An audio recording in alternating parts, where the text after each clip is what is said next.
nutshell, the president's plan doesn't include enough police officers to catch the violent thugs, not enough prosecutors to convict them, not enough judges to sentence them, and not enough prison cells to put them away for a long time. Right now, we live in a highly stratified society. We live in a class society. There is a growing divide between people who have enormous amounts of power over others and the people who are subject to that power, which means they lack any meaningful sense of self-determination. And the way to challenge that is through a mass movement. There has to be power built from below to challenge the power concentrated at the top. We need to dethrone, these kings who call themselves entrepreneurs and VCs. Policing is fundamentally a tool of social control to facilitate our exploitation. An interview with Alex S. Vitale. The brutality we have repeatedly seen meted out by American police all over the country isn't a bug of our political economic system, it's a feature. The protests that have swept the United States and the world in recent weeks after the police murder of George Floyd have been unlike anything we have seen in at least a half a century, and they show no signs of slowing down. Defund the police has emerged as a central demand at these protests.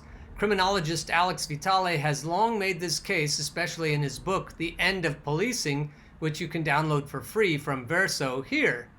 Last week, for Jacobin's YouTube series, Stay at Home, Deputy Editor Mika Utrecht interviewed Vitale about the basics of defunding the police, how policing has always been a key component of our economic system, and why the ongoing protests are cause for serious optimism in dark times. Let's start with a very basic question that a lot of people are wrestling with when they hear this demand to defund the police.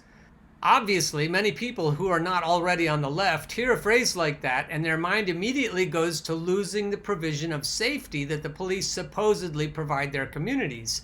How do you see that contradiction, and how does the left overcome it?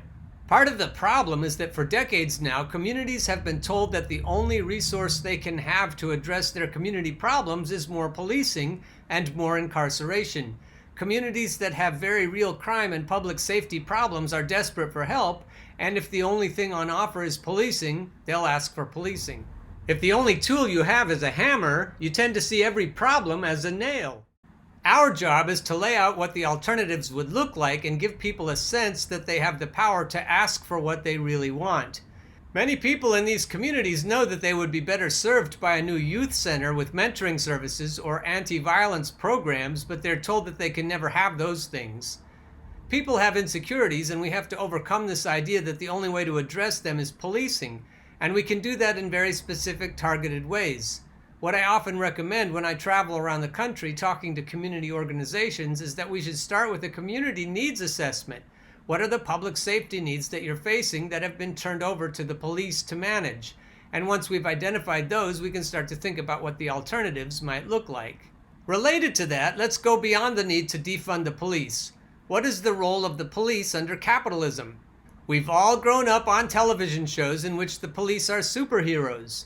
They solve every problem. They catch the bad guys, they chase the bank robbers, they find the serial killers. But this is all a big myth. This is not what police actually do.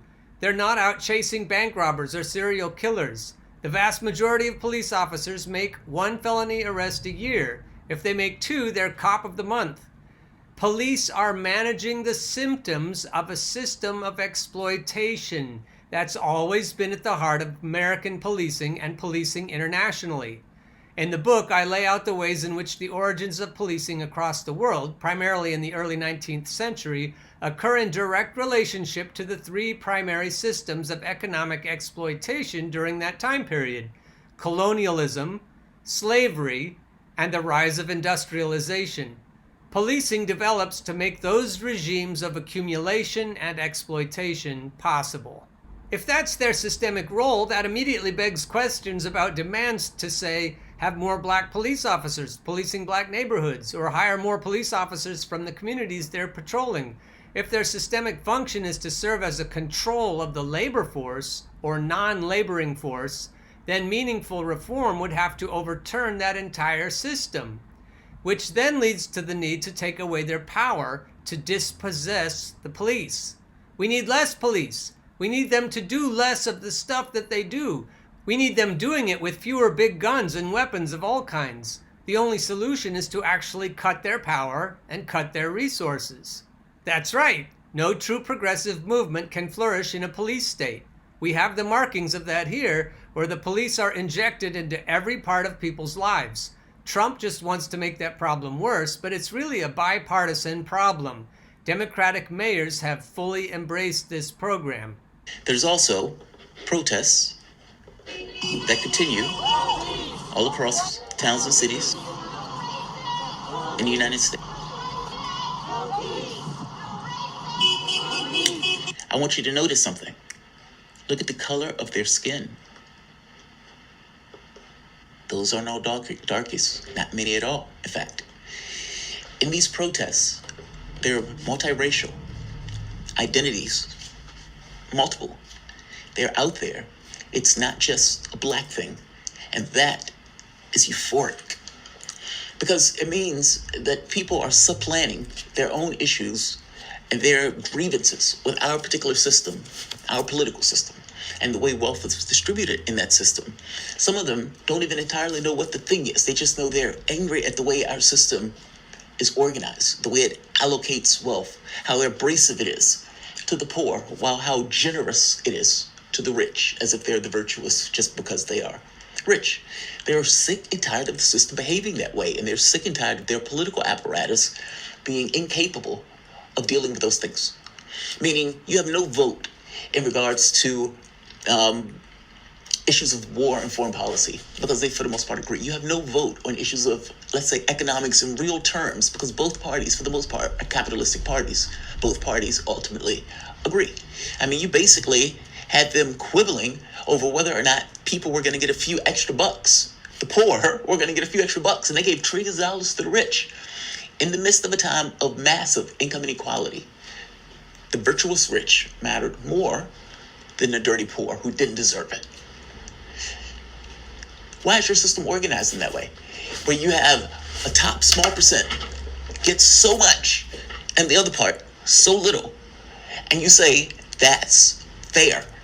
Well, that system is not appointed by God. That system is created by men, and the people of that society can look at that and say that social contract no longer works for us. That system is not fair. It is inherently and fundamentally flawed and unfair in regard to the way human beings are appreciated and dealt with. And they can revoke the right of that government by going into the streets, especially when the political apparatus doesn't give them what they need as human beings to persist. But he goes on to make the point that the Democrats especially are going to do everything they can to take the steam out of this movement.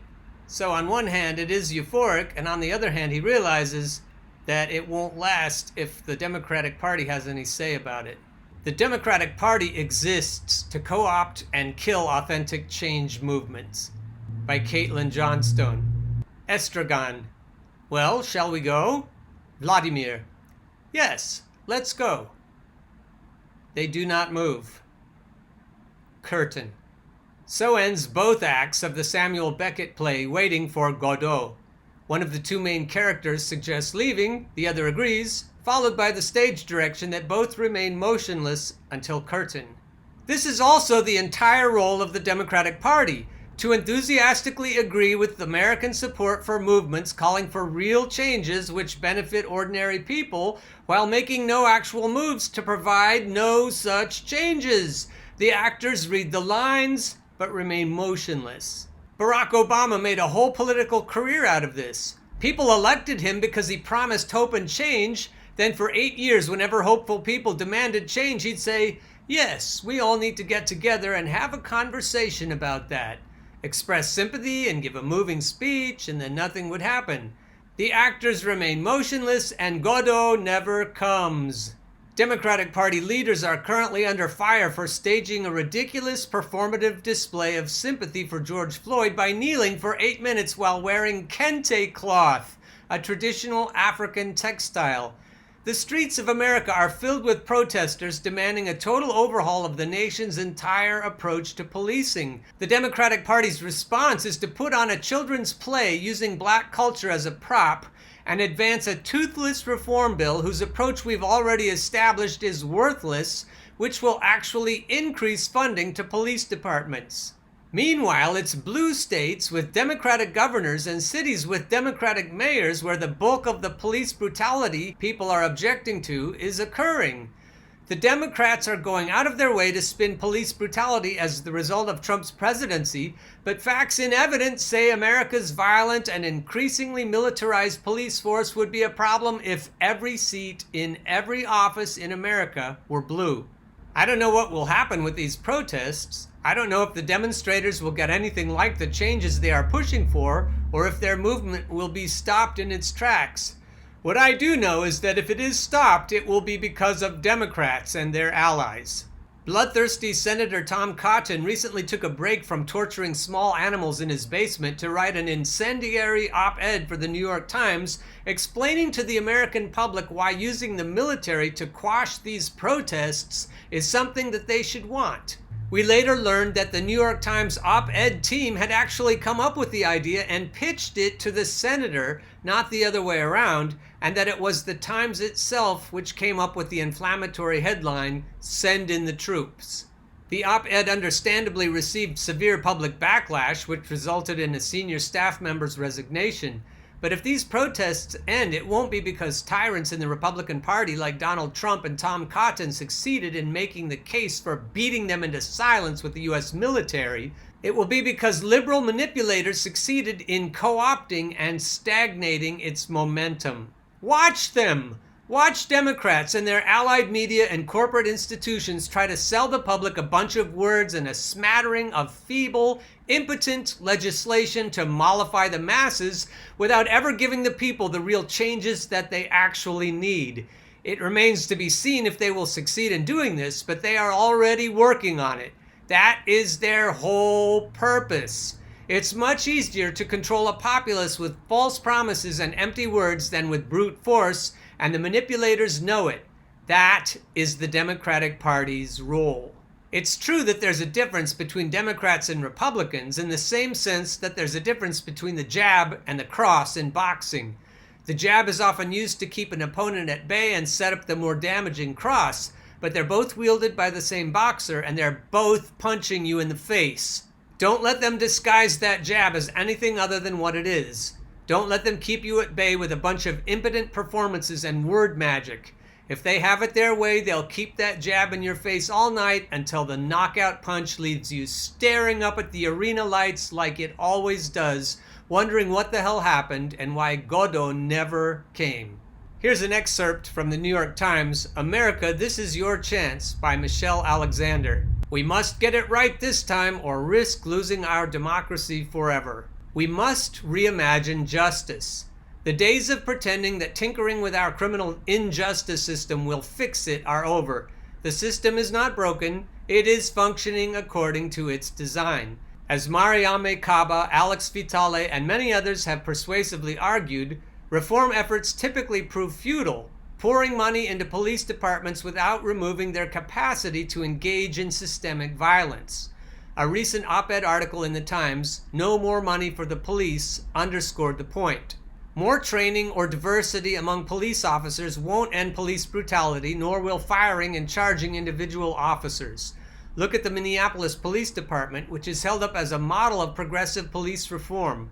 The department offers procedural justice as well as trainings for implicit bias, mindfulness, and de-escalation.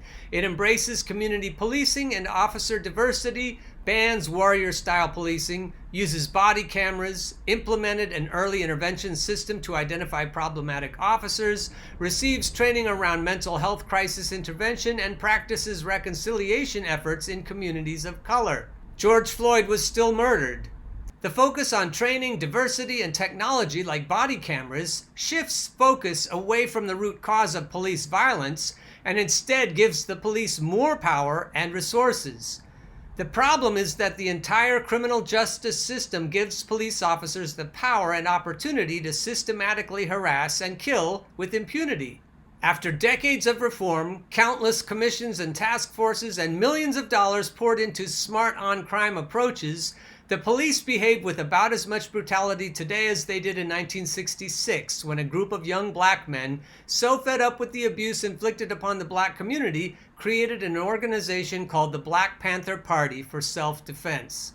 Given this history, it should come as no surprise that growing numbers of people are working to defund the police and reimagine justice. Our nation has the highest rate of incarceration in the world. More than 95% of arrests every year are for non-violent offenses like loitering, fare evasion, and theft. Some are arrested for selling loose cigarettes, which resulted in Eric Garner's being choked to death by the police, or minor forgery, which resulted in George Floyd's being suffocated to death by the police. People are right to wonder, is this justice? Can't we design alternative approaches to poverty, drug abuse, mental illness, trauma, and violence that would do less harm than police, prisons, jails, and lifelong criminal records? Fortunately, the extraordinary protests sweeping the nation and the globe are beginning to have an impact. The Minneapolis School Board unanimously approved a resolution on Tuesday to stop using police officers to provide school security, citing the department's culture of violence and racism. And on Wednesday, the mayor of Los Angeles announced that city officials may cut up to $150 million from the city's police budget so we can invest in jobs, in health, in education, and in healing. That, by the way, was a mere drop in the bucket of the LA Police Department's budget. It's also a token gesture, just in case you were wondering. By Friday, the Minneapolis City Council president announced that the council was preparing to dismantle the Minneapolis Police Department and replace it with a transformative new model of public safety. These developments reflect a long overdue paradigm shift in our approach to race and criminal justice. But just you wait, the Democrats will get their hands on it and they will make sure the funding keeps going. They'll make just enough token gestures to keep the people who vote from siding with all of the teeming masses that are trying to get things changed. We must work to create an economic system that benefits us all, not just the wealthy.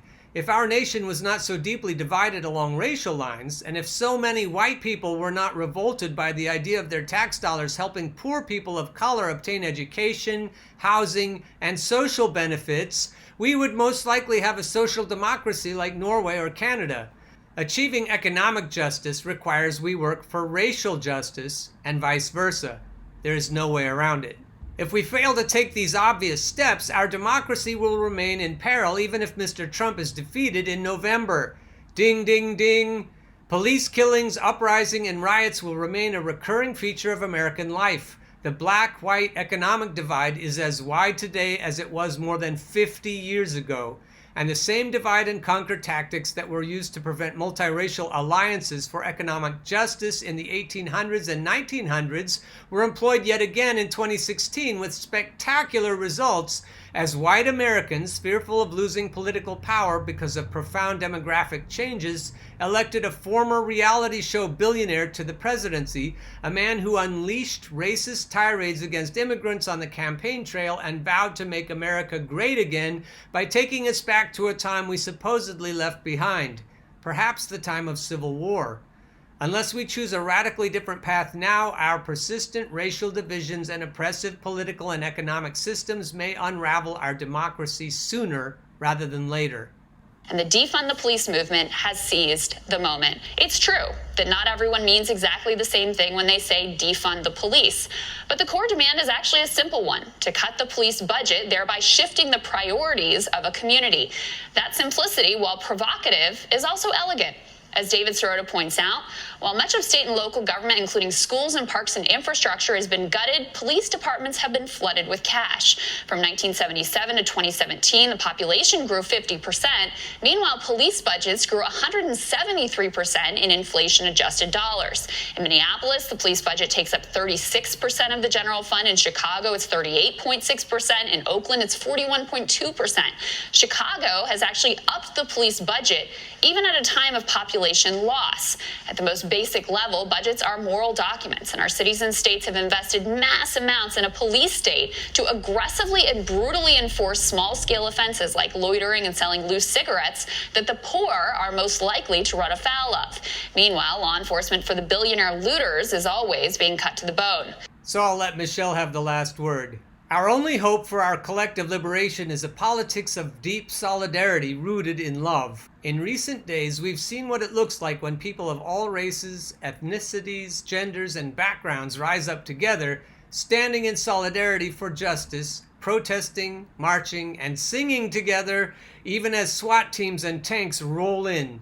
We've seen our faces in another American mirror, a reflection of the best of who we are and what we can become.